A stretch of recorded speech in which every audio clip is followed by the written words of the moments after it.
সেই কেয়ারটেকারে উঠাইয়া আবার ভালো ভালো মানে ব্যবসায়ী নেতা রাজনৈতিক নেতাদেরকে জুডিশিয়ালি খুন করেছে।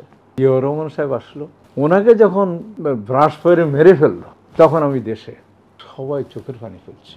শেরেবাংলা লগের লক্ষ লক্ষ লোক জানাজা পড়েছে। যখন শেখ সাহেবকে ফ্যামিলি সহ খুন করা হলো তখন কেউ ইন্দেলিলে পড়েনি। আমাদের এখানে জুতো মাইলে তো রিজাইন করে না। আওয়ামী লীগের কাছে তিনটা জিনিস আছে। এক নম্বর হলো পার্শ্ববর্তী দেশের সাপোর্ট, সব রকম সাপোর্ট। তাদের যুবলীগ ছাত্রলীগের একটা বিশাল বড় কর্মী বাহিনী আছে, এবং যেহেতু তারা এক নাগারে 15 বছর ক্ষমতা ছিল, যত সাপ্লাইয়ের ব্যবসা, বিভিন্ন ব্যবসা, মেগা প্রজেক্ট সবই তাদের কন্ট্রোলে ছিল। মেগা প্রজেক্ট মানে মেগা দুর্নীতি হয়েছে। মেগা দুর্নীতি নিয়ে মেগাভাবে সমস্ত পয়সা বিদেশে পাচার করছে। যদিও আমরা ইকোনমি নিয়ে এখন কথা বলি, ইকোনমি ডিক্লাইন হয়েছে যখনই আপনার মেগা প্রজেক্টগুলো শুরু করছে, কোভিড শেষ হয়ে গেছে, তখনই মেগা প্রজেক্টগুলো সামনে আসছে, মেগা প্রজেক্ট মেগা দুর্নীতি করে চলে গেছে।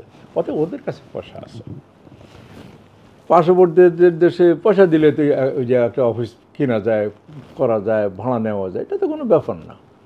কিন্তু তারা সুযোগ নেবে যখনই দেশের মধ্যে নিজেদের মধ্যে ডিসইউনিটি থাকবে, ইউনিটি থাকবে না, একে অন্যকে ধরে টানাটানি করবে, তাদের আগের কথা নিয়ে জব্দ করার চেষ্টা করবে। তো বাধ্য হয়ে তখন তারা এদের কারো কাঁধে না কাঁধে উঠবে। আমরা যতই রক্ত টকবক করি না, কোনো দিন দিব না, কোনো দিন এটা করবো না, কোনো দিন সেটা করবো না, তো এটা তো তারা 21 বছর পরে তারা ক্ষমতা আসছে। কেন আসছে? কোনো দল তাদের সাহায্য করছে, কোনো দল তাদেরকে হ্যান্ডশেক করছে। তা নাহলে তখনও তো ভ্যানিশ হয়ে যায়। মুসলিম লীগ আর আসতে পারছে? আসতে পারেনি। 96 কথা বলছেন? হ্যাঁ, তো 96-তে কেউ না কেউ তাদের সাহায্য করছে, কেউ না কেউ তো ছত্রছায়া করছে, হয় পলিটিক্যালি করছে, নয় ইন্টেনশনালি করছে। এটা আমরা জানার দরকার না, আমরা জানিও না। যেটা আমরা সামনে আসছে সেটা বলছি। এখনও যদি আপনাদের মধ্যে যদি বর্তমান যেসব দলগুলো আছে এরা যদি নিজেদের মধ্যে আন্ডারস্ট্যান্ডিং থাকে, অন্তত দেশের উন্নতির পক্ষে যদি দেখুন, পার্শ্ববর্তী দেখেন, আমাদের দেশে যত কিছুই থাকুক তাদের দেশের সাথে স্বার্থে তারা সবাই এক। কিন্তু ওই জায়গাটায় আমার সবসময় প্রশ্ন, আমাদের দেশের স্বার্থে যেন আমরা সবাই এক থাকি, আর সেটা এই কাছে কিনা। যদি এক না থাকে তাহলে অন্যরা এই ফাঁকিতে ঢুকবে, বুঝছেন? এইটাই নিয়ম। পানির ধর্মটা কি? ঢাললে নিচের দিকে যায়, কিন্তু কোথাও কোনো ক্ষেত্রে আল্লাহর হুকুম থাকলে এটা উপরের দিকে যায়, যেমন স্প্রিং উপরের দিকে যায়। হ্যাঁ, তো এটা সবসময় এটা হতে পারে, এটা আল্লাহর হুকুম। এখন যেহেতু একটা নতুন দল হয়েছে, আগের দলগুলো আছে, হ্যাঁ ডিফারেন্স থাকবে, এক একজনের এজেন্ডা এক এক রকম, হতেই পারে এটা। কিন্তু দেশের স্বার্থে যদি এক থাকে তখন আওয়ামী লীগ ঢুকতে পারবে না। কিন্তু যখনই দেশের স্বার্থে তারা ভিন্ন রকম মত অবলম্বন করবে, অবশ্যই আওয়ামী লীগ ঢুকবে। আমি তো বললাম। তো আপনি দেখেন, একটা বছর হয়ে গেছে, কেয়ারটেকার আসি 3 মাসে ইলেকশন দেয়, ঠিক আছে, 6 মাসে করেন, 1 বছরও করেন, কিছু তাড়াতাড়ি কিছু করে আপনার ওই বিচারগুলো দু একটা শেষ করেন।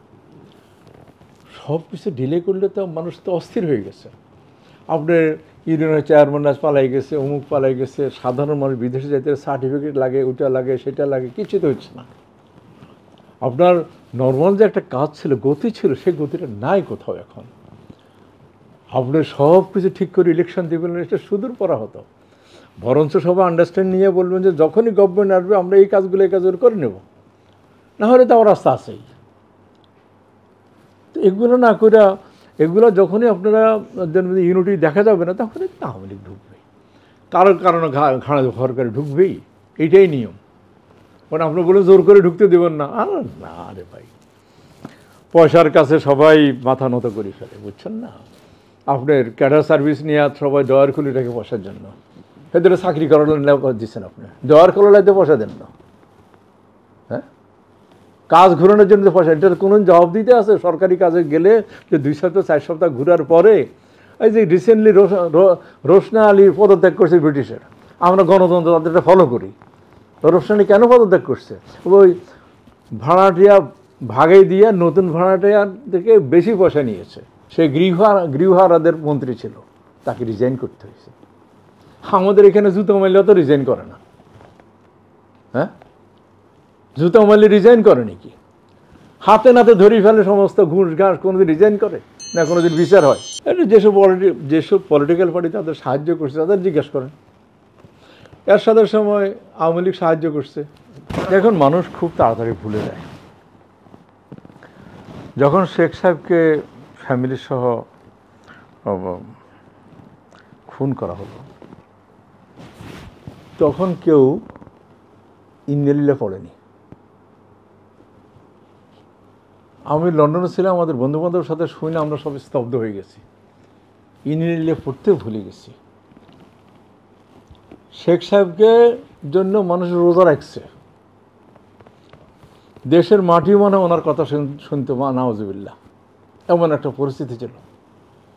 আর উনি যখন ইন্তেকাল করলো, কেউ ইন্নেলিল্লাহ পড়েনি। তাহলে কি হলো? মানুষ ওনাকে দিয়ে প্রতারিত হয়েছে, গণতন্ত্রের কথা বলে প্রতারণা করেছে। জিয়াউর রহমান সাহেব আসলো, এদেশে গার্মেন্টস শিল্প, ম্যান পাওয়ার তার হাত ধরেই এসছে। ওনাকে যখন ব্রাশ করে মেরে ফেলল, তখন আমি দেশে সবাই চোখের পানি ফেলছি। শেরেবাংলা লগের লক্ষ লক্ষ লোক জানাজা পড়েছে, বুঝছেন? ওনার কবরটা মানুষের এত ভালোবাসা ছিল, তখন কবরটা শেরেবাংলা নগরে দেওয়া হয়েছে। এখান থেকেও বার কয়েক ওনার কবরটা উঠে নেওয়ার চেষ্টা করছে। একবার আনারসের মঞ্জুর সাহেব চেষ্টা করছে, আরেকবার ওই পূর্তমদের নাসিম সাহেবের চেষ্টা করছে। সংসদে এটা নিয়ে কথা হয়েছে, এখান থেকে উঠাই নিয়ে যাবে। হ্যাঁ, আনারসের মঞ্জুর সাহেব করছে একবার, ওইখান থেকে এরিয়াটা নিয়ে গেছে না, ওই যে একটা ব্রিজ ছিল, এটা উঠে নিয়ে গেছে না একবার। সবাই এগুলো করছে, বড় বড় কথা বলে লাভ না, এগুলো আমাদের আমরা সাক্ষী। তা আমার মতো ক্ষুদ্র মানুষ কি করতে পারে? আমি 9 দিগন্তের ব্যাক পেজে জিয়াউর রহমান যে নিম গাছ পাঠাইছে এবং নিম গাছের এরিয়া উঠছে, সেই উপরে নিউজ করছি। দেখেন বাংলাদেশের মুসলমানরা কি, মুসলমান 5 ওয়াক্ত নামাজ পড়ুক আর না পড়ুক, কিন্তু তাদের মধ্যে ধর্মভীরুতা আছে। যখন শুনছে যে জিয়াউর রহমানের হাত দিয়া যে আরাফার ময়দানে সমস্ত নিম গাছগুলো হয়েছে, তখন দমে গেছে। আমি এই কাজটা 2বার করেছি, এবং তখন এই নিয়ে আর ফার্দার কথাটা বলেনি। তারপরে কি করলো, তারা সবাই মিলে এলে ম্যাডাম খালেদা জিয়াকে তার বাড়ির থেকে বাইর করে দেওয়া, যেটা তো অফিসিয়ালি তার রিসেন্ট দেওয়া হয়েছে, সরকারিভাবে জায়গা দেওয়া হয়েছে, সে বাড়িতে বের করে। তাহলে সবসময় নির্মম ব্যবহার করে সব কিছুতেই। আপনার এরশাদ আসার পরে তাকে সঙ্গ কে দিয়েছে?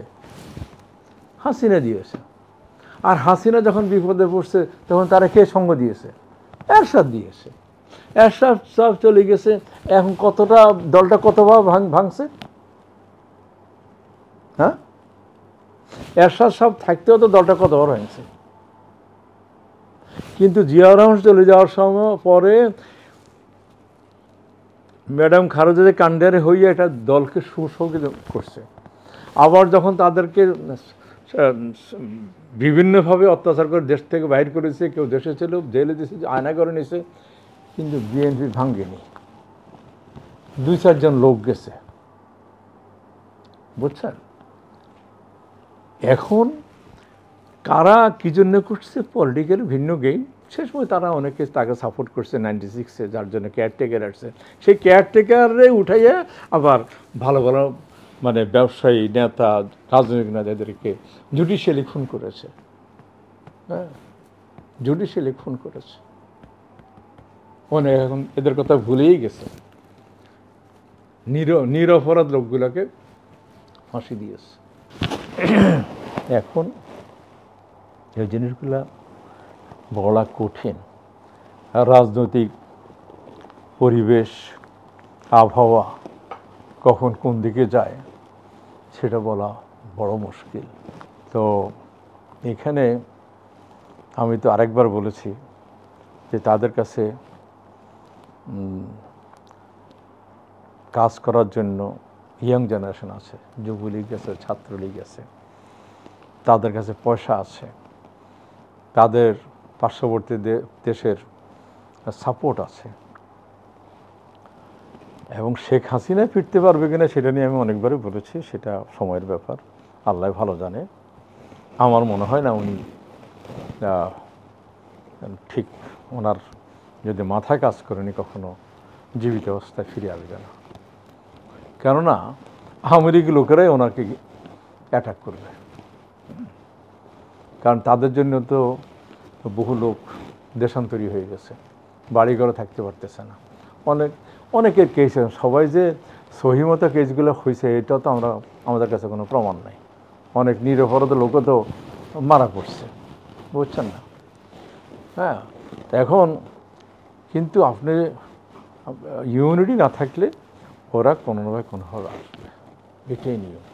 ফিরলে প্রথমত একটা, যদি কখনো ফিরে তারা আইনশৃঙ্খলা বাহিনীর লোকদেরকে হাত করেই ফিরবে, হ্যাঁ, যে আমরা ফিরতেছি। তবে আমার কাছে মনে হলো ওরা এত তাড়াতাড়ি ফেরার চিন্তা করবে না, তাহলে একটা স্ট্রিট ফাইট হবে, সেই স্ট্রিট ফাইটে তারাও করবে না, এরাও করবে না, কারণ স্ট্রিট ফাইট হলে তখন এদের বাড়িঘর জ্বালিয়ে দিবে, আওয়ামী লীগের বাড়িঘর জ্বালিয়ে দিবে, তখন ওই রিস্কটা তারা নেবে না, এই জন্য তারা সময় সুযোগের অপেক্ষা করবে, তখনই আসতে পারবে। এক সময় তো ধরেন ম্যাডাম খালেদা বলছে দেশটা বিক্রি করে দিবে, সে নিয়ে অনেক ব্যঙ্গ করেছে। বিক্রির অর্থে মানুষ পলিটিক্যাল কথাবার্তা ধরে স্ট্রেট ফরওয়ার্ড বলে আর কি, বিক্রির অর্থে বিক্রি না করে দিলেও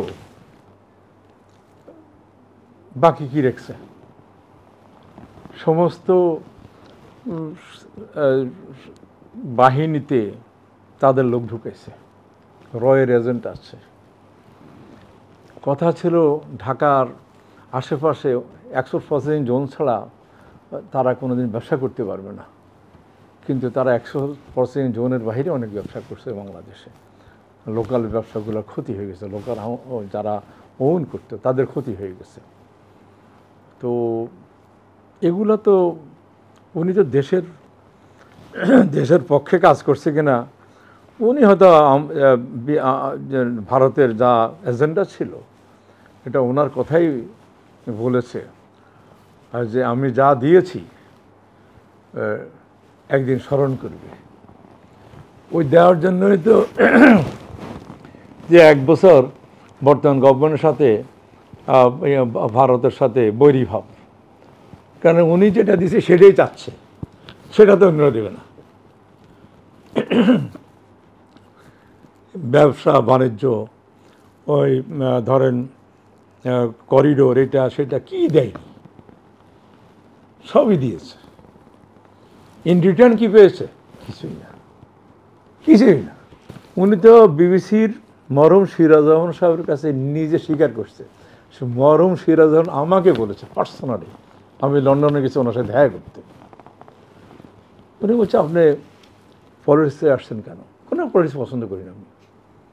তো কেন আসছেন? আমি প্রতিশোধ নিতে আসছি। তাহলে প্রতিশোধ নিয়েছে, উনি যখন প্রতিশোধে নিয়ে ফেলছে তাহলে ওনার আসার দরকার নেই। আসে এখন শুনে, যদি আওয়ামী লীগ এবার আসে, কখনো কোনোভাবে আসে, তখন ওই রকম আটঘাট বাঁধিয়ে আসবে যাতে করেই বাংলাদেশ একটা ইন্ডিয়ার প্রদেশ হয়, তাহলে তার কোথাও যাইতে হবে না, যেটা আমরা কখনোই শেষ রক্তবিন্দু থাকলে বাংলাদেশের লোকরা কোনোদিন দেবে না।